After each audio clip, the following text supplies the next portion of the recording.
When people find out that their partner or friend has been lying, there's often a huge sense of betrayal and loss, and suddenly I can't trust that person anymore. But actually, there's often occasions when people lie and we're not even really aware of it. Does it actually mean we can't trust that person, they're a bad person? Or is there something about the individual that they don't like about themselves and they feel they have to sort of manicure the truth somehow to present in a way that will be acceptable to other people?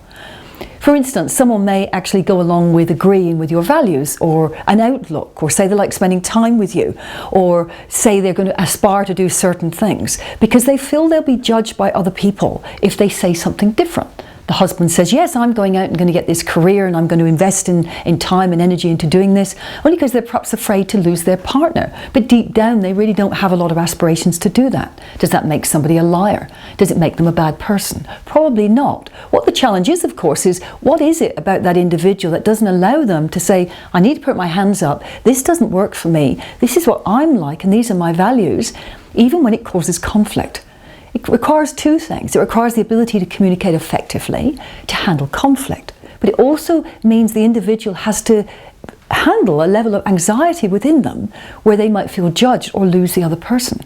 However, if they don't and they serve themselves up in a way which they believe is acceptable, at some time or another the other person will know they're not totally telling the truth. Now, these sort of untruths are very different than when somebody deceives someone, is very disloyal in a certain way, maybe talking behind their back or seeing another person when they've agreed that they'll only be together.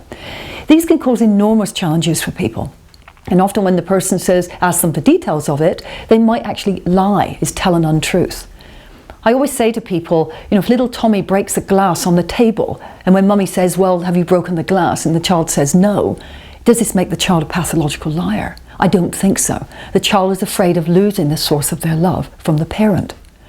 I think today, if we're going to be truly comfortable with forming relationships with people, we have to learn to be honest with ourselves about our values, our interests, what makes us tick, and learn the communication skills so you can navigate relationships effectively, be who you need to be, handle conflict, but truly be real with other people. Those are the real gains to be got from relationships.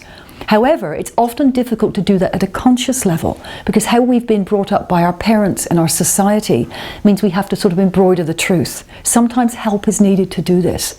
Someone to point light out the situation and show light on something and actually give you the tools and techniques to navigate that. But the benefits are enormous.